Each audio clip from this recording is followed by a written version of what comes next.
Hello again and welcome to the Warhammer 40k Imperial Guard Tactics video. Now before we get into today's video, I would like to say a huge thank you to McKinley Johnston for sending in some awesome pictures of his Imperial Guard army. This is the 45th Cadian Dragoons. They're an elite formation with a high number of mechanized companies and attached armor mainly from the Cadian 220th. Thank you for sending in these pictures, McKinley. They're absolutely awesome. I really like these special effects that you've put on that first one to look like the actual firefight. Really good. I also especially like some of the fine detail you've put in some of the other models, the camouflage and those chimeras, the sandbags for those heavy weapon teams, and the camo netting on the tanks are all really good examples of how you can take the guard models to the next level. With some fairly simple changes, you can make a huge difference to your army. If anyone else has got any cool pictures they want me to use in my videos, please post them on my Facebook page. There will be a link down in the description below, and I will take a look at them, and if possible, use them in my videos. So without further ado, let's get into today's video, which should be a bit of a quick tip tactica video. And what we're going to be looking at is guard psychic powers. Okay, now, or more accurately, how to run guard psychers in your army post chapter approved 2019, because in chapter approved Astropaths got cut in half by their points cut in half. So what that means is you can now field them really easily, and for just 45 points you could take 3 Astropaths. And that's really good. In fact, outside of my Mordian fluff, if I was being serious and I was taking my Mordians competitively to a tournament, I would run through Astropaths now. I'm not going to do that in sort of the more fluffy narrative battles and battle reports that I feature on the channel, but at 15 points a guy, you really should be thinking of not 1, not 2. You should be taking 3. Because Astropaths are really good because they can they're not good at casting smite, because they only get to cast smite on 1d6, but they cast all other powers on 2d6 just like everyone else. And so you really want them to take them for things like buffing powers, like its psychic barrier to give -1 to hit to you. If you're running tank commanders, which are again a very hyper competitive choice for guard, you're going to want someone to psychic barrier them to give them +1 save, or Night Shroud to give them -1 hit. Or if you're running a Bullwind Star, you're going to want to stack those powers as well. So, and also if you're running things like a blob of conscripts and you want to make them fearless, now 15 points, you can cast Mental Fortitude on them. It's only a warp charge value of 4, so it's really easy to get off.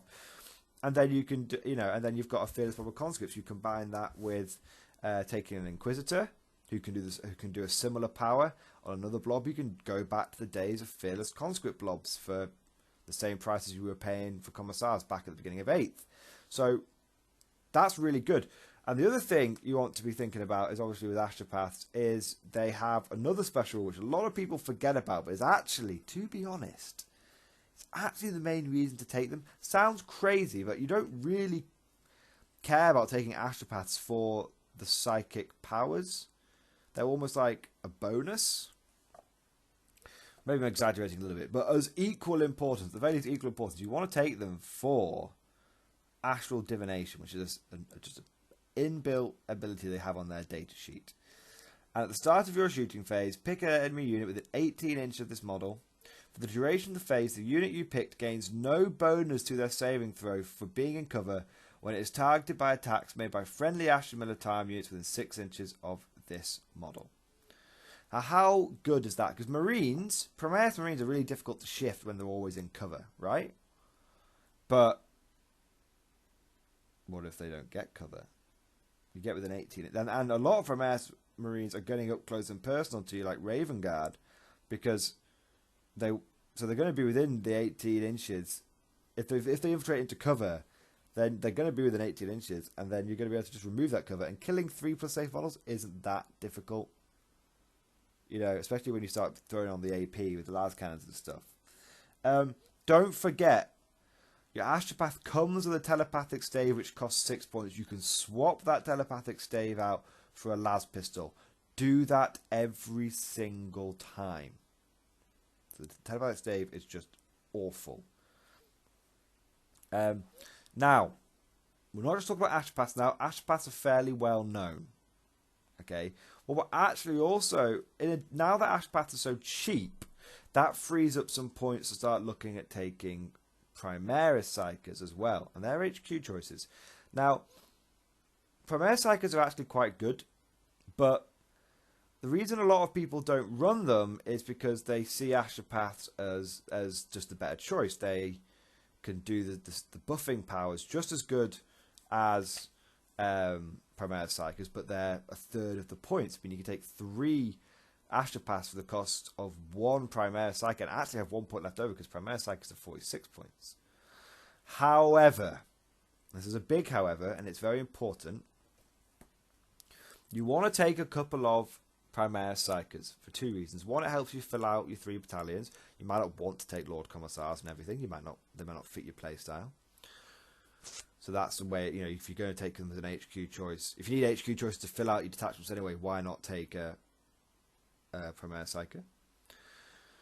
But secondly, you want to take them as smite casters. I call them smite batteries. And by battery, I mean like literally like a battery that you put in your remote control or something, you know, like an electric battery. That's what they're there for. And what you should be thinking about is taking 2 Primaris Psykers. Not really 3. Don't want to take 3. You want to take 2. Okay, now the reason you don't want to take 3 is because when you cast Smite, every time you cast it, the next person who tries and cast it has a +1. So you do it the first time, it's on a 5. You do it the second time, it's on a 6. Then you try and do it the third time, it's on a 7. And you haven't really got good reliability of getting that off. So, I'm not super keen on taking 3 Primaris Psykers, but I definitely see the value in taking 2 Primaris Psykers. It's 92 points, it's not that expensive. Like I said, fills out, you might need some extra HQs anyway to fill out your detachment. And for those 92 points, you can just reliably get off 2d3 mortal wounds a turn. And that's really important to have, because the thing about new Marines and also Chaos Possessed Bomb and things like that are appearing that rely on these -1 to hit modifiers or multiple -to hit modifiers and stacking them up is that you need, against Marines, for example, they don't have a huge psychic phase Marines, so you can normally sneak past a couple of smites. And if each one of those Primaris Psykers, you know, does an average of 2 mortal wounds each a turn, that's a dead Primaris Marine each turn. After 2 turns, if you've killed 4 Primaris Marines, you've probably got your points back on those Psykers. And you can do that every single turn. So you can just be like, if you're playing ITC, for example, that's 6 turns. On average, over 6 turns, 2 Primaris Psykers should kill 12 Marines. And that's on average. Even if you rolled poorly and only got off an average of 1 mortal wound per guy per turn, you're still killing 6, which is still more than enough to make your points back. So you can kill between 6 and 12. And you could even kill, if you had an amazing, all the luck went your way, you could kill 18 Primaris Marines. Or do 18 mortal wounds over the course of the battle. So that's amazing for such a small point investment. I'm thinking, if you take 2 Primaris Psykers and 3 Astropaths, that is only 137 points. That's the cost of like a Valkyrie. But in return, what you get is 2d3 mortal wounds every single turn. You get Psychic Barrier, so you can put a +1 save on your Bulgrin Star, for example, or your Baneblade, because Baneblades have gone down in points now. You can make the Baneblade -1 to hit as well. And you can then, if you've got conscripts, you can make them fearless, or you could do something else. And you could take one of your Astropaths and use them to try and cast Psychic Maelstrom every turn. Now, Psychic Maelstrom is a fantastic power, but it's a bit tricky to get off because it's got a warp drive value of 7. But the good thing about Psychic Maelstrom is it's a targeted pseudo smite. So because it's not, smite has to target the nearest character or the nearest model. Psychic Maelstrom doesn't. You get to pick the unit. So if you want to try and snipe at an enemy character, you can do. And what it does is if you get the power off, you roll a d6 on a 2+ it takes a mortal wound, and then on a 3, and then you roll again on a 3+ it takes a mortal wound, and then on a 4+ it takes a third mortal wound. And so the average is you should do 2 to 3 mortal wounds on a unit, which is great. It's really, really good. So what you've then got is you've got 3 Psykers with offensive capabilities pumping out the mortal wounds. But the great thing about all this is for 137 points, not only do you get a pretty strong psychic phase yourself, that's 5 psychic powers you could be getting off. If you take that third Primaris and go a bit nuts, I don't think it's good. I think taking the third Primaris Psyker does start getting diminishing returns. I think it's slightly too many points. But anyway. But you've got 5 psychic powers you can get off.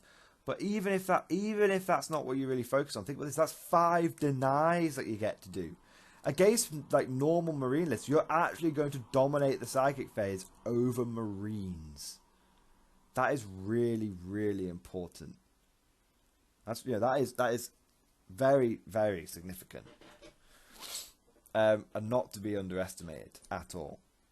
Now, don't forget that your Primaris Psykers, they know Smite and 1 other additional power. Or do they know 2? I think it's just 1 additional power. We'll double check. I've got it right in front of me here.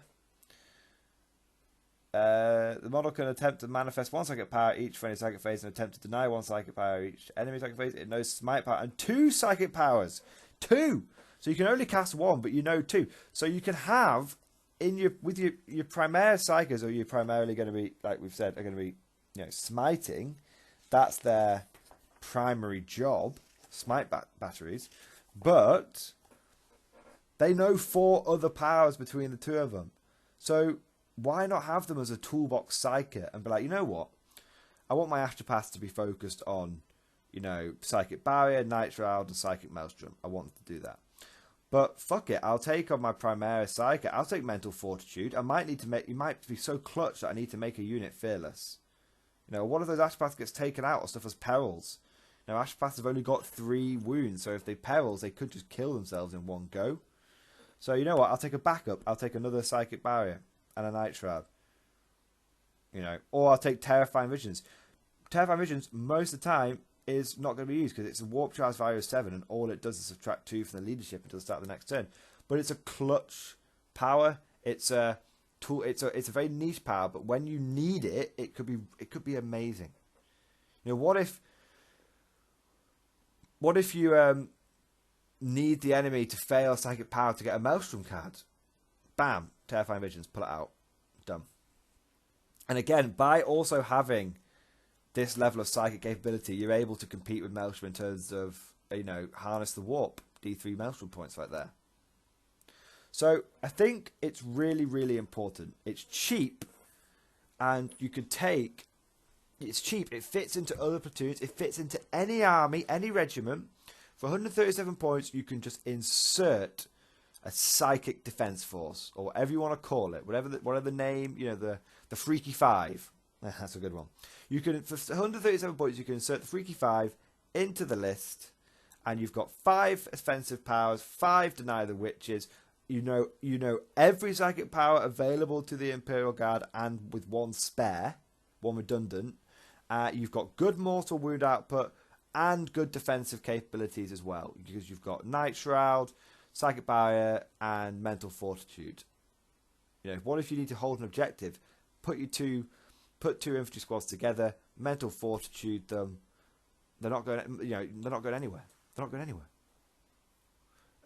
If you got an Inquisitor, and with an Inquisitor as well,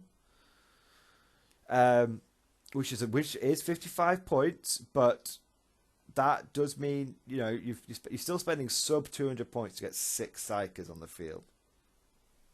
That's good. That's really, really, really, really, really good. So that's how I see running it. But I'm going to start taking it in my guard army. I think if I'm going competitive, the Mordians, on the narrative front, we don't use Psykers. We're on the Redemption Crusade. But and maybe, you know, I probably will stick with that going competitive as well. But it's good to have in the toolbox. And if I'm going super competitive, like I'm going to tournament, it's like I have to win. I want to win. Then I want to be able to take some psychic powers, and this is a really cheap way for me to fit it in. Because as I've said time and time again, and I'm not going to say it again, with my Mordians, I tend to find that I spend I fill up on infantry squads and all my other bits, and then I tend to have like 150 points left over. Well, guess what? Now I can spend that on Psykers. Let me know what you guys think down in the comment section below. I think that Guard definitely have the power to compete fairly well in the psychic phase now that we've had significant point reductions. I see no reason not to take 3 Astra Pass in every list, and I see a good argument to be made for running 2 Primaire Psykers as well to give you a couple of smite batteries. What do you guys think down in the comment section below? Thank you for listening, and of course, I'll see you guys next time.